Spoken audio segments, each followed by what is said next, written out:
but when you start, there's no place to practice. You have to do it in general conversation. Yeah. You have to create these, you have to practice being social. You have to practice being funny. You have to all these things to get ahead, because here's the thing: hiring, AI, all these copywriting, they're all coming from a machine now. And the biggest difference, one of the biggest things I saw today, is that the most marketable skills now are the skills that people ignored before, which are the soft skills, of which humor is one. It's the biggest secret sauce that you can have that gets you more second chances. It is instant rapport, likability, and trust. So it's way more complicated than people.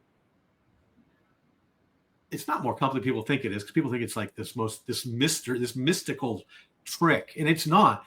It's just, if you could learn accounting, if you're an accountant right now, you could be funny. Oh yeah. You could break down. Bob Newhart was an accountant. Yeah. Yep. What a funny guy.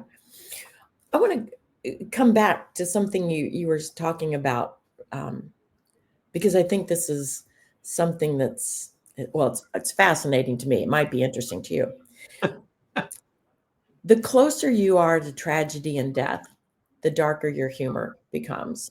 And if you take the trauma that you're relating, because people are always like, one of my big pet peeves is when people pass away around you, that phrase, "sorry for your loss."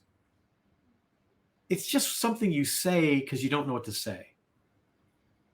If you really analyze it, you're not that sorry for the loss, because you don't know what to say, and that's why you're sorry. And so I have a whole hang up over that. But if you talk about what goes through and you're okay with it, the world is worlding, whatever it is you have, whatever disease you caught or things that you have, or these kind of things. And I find that the amount of humor you can make out of that is dark, in some ways it's almost liberating for the other people. But if you don't have that trust and you don't have that bond, and people often tell me, "Oh, I love sarcasm." I love sarcasm too, but people don't know the root word of sarcasm means to tear the flesh. And it's great kind of humor when you have that rapport and you have that trust, because now it's seen as verbal banter, almost like, having a jousting match or something.